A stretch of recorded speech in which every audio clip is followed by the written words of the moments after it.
Good afternoon, class. This lecture that I'm going to record today is for the second semesters.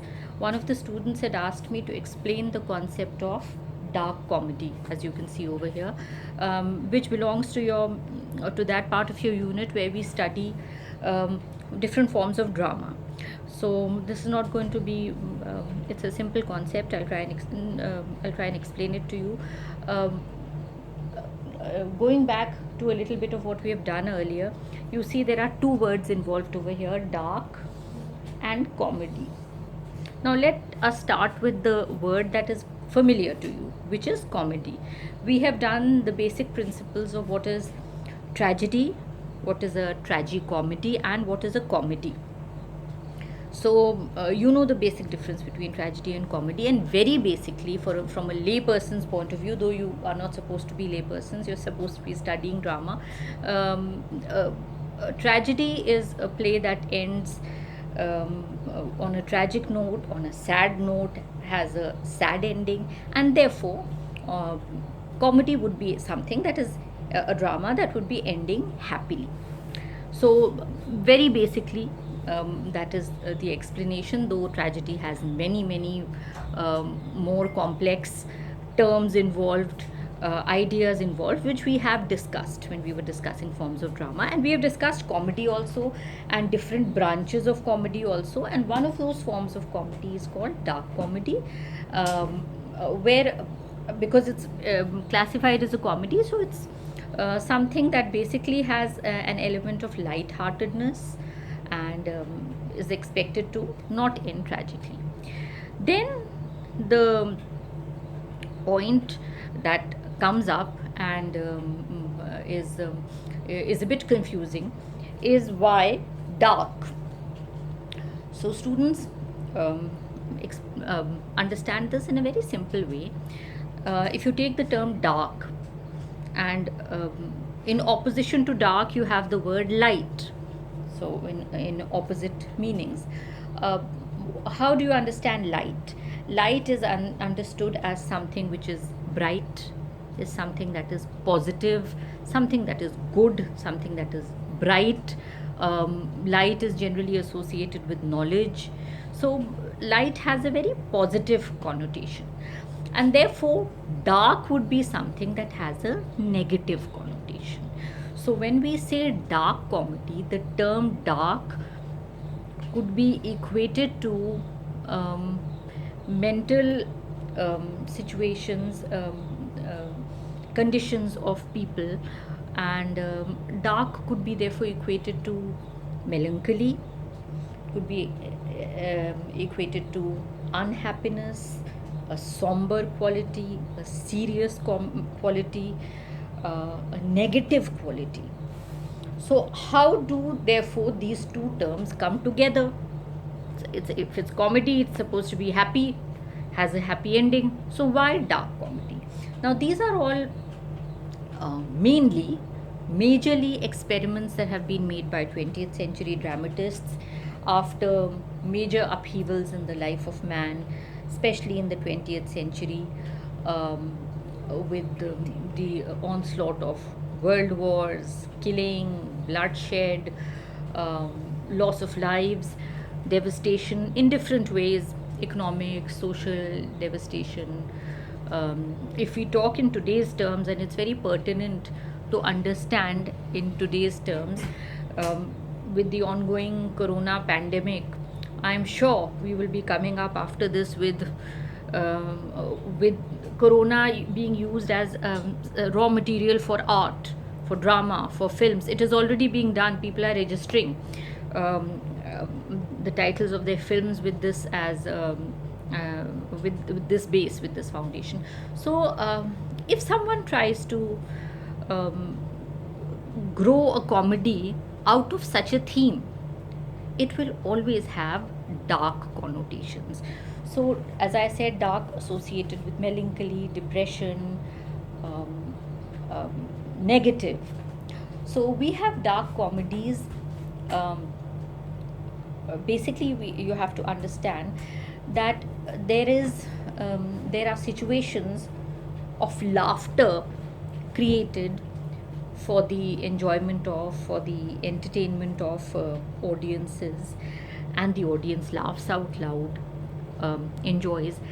Yet, there is also at the same time, running parallel to this laughter that is created, running parallel to that, there is an element of great discomfort in the audience, an element of great awkwardness, uncomfortable quality, because the situation that is created is one that is supposed to appeal to your is supposed to cause laughter, is supposed to induce laughter and lightheartedness and enjoyment.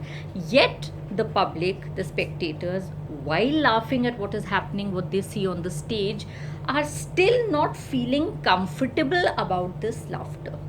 They are not happy. They are laughing. At the same time, they feel that it is something that is not worth laughing at. So, what are such issues? Um, when I have covered this topic with you, I remember very well, and you have the study material with you. I've done it in class with you. There are a number of topics that are listed, which can be used as, which are themes for dark comedies, and dark comedy is also a synonym for black comedy. Black or noir, there is a French term, noir, which is dark, okay, night. So dark or black comedy is created out of situations where it is very difficult to see laughter, and yet there is laughter created. So an awkward sense of, very uncomfortable sense of laughter is created. So there are many, as I said, topics that have related: violence, bloodshed, war, any kind of brutality, any kind of torture, physical, mental, emotional, sexual. So there are many themes that come under, that could create something which could be called a dark comedy. Then issues like suicide, murder, pedophilia, rape, mental and physical torture, physical handicap, okay, physical or mental handicap, any kind of challenges. For example, just to explain in a bit simple way, if there is a character who is in some way physically awkward, different from the normal, and because of that a situation of mocking laughter that is created.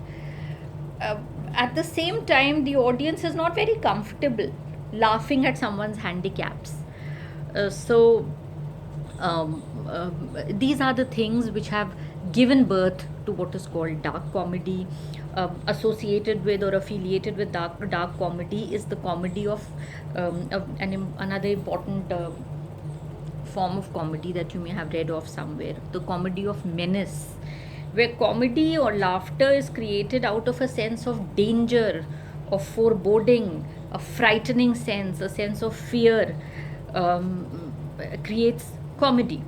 So that is what we associate with dark comedy or black comedy. I have mentioned all these different themes that go to create dark comedy. Another example that I would like to give you, totally my example or my interpretation, that Aristotle, by the way, has talked very little of comedy. He has talked of substantially about tragedy. And then during the Shakespearean era, Shakespeare has written comedies, he has written tragedies, but he has also gone into experimenting with a mixture of tragedy and comedy. Therefore, we have plays like Merchant of Venice, which are in the end classified as tragicomedy, because we see the whole course of the play leading towards a tragedy, where there are good souls, noble characters who are in the end going to meet their tragedy because of certain tragic flaws that they have, certain wrong steps that they have taken.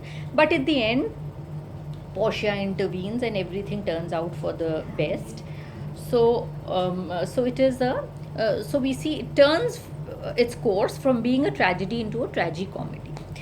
If you take that particular play in mind, in consideration, and you consider the example of Shylock, a very famous character that even if you've not studied the whole play, you may remember, who's this stingy, miserly Jew, a money lender who has tiffs with these Christian merchants, Antonio and Bassanio, and therefore he wants to get back at them.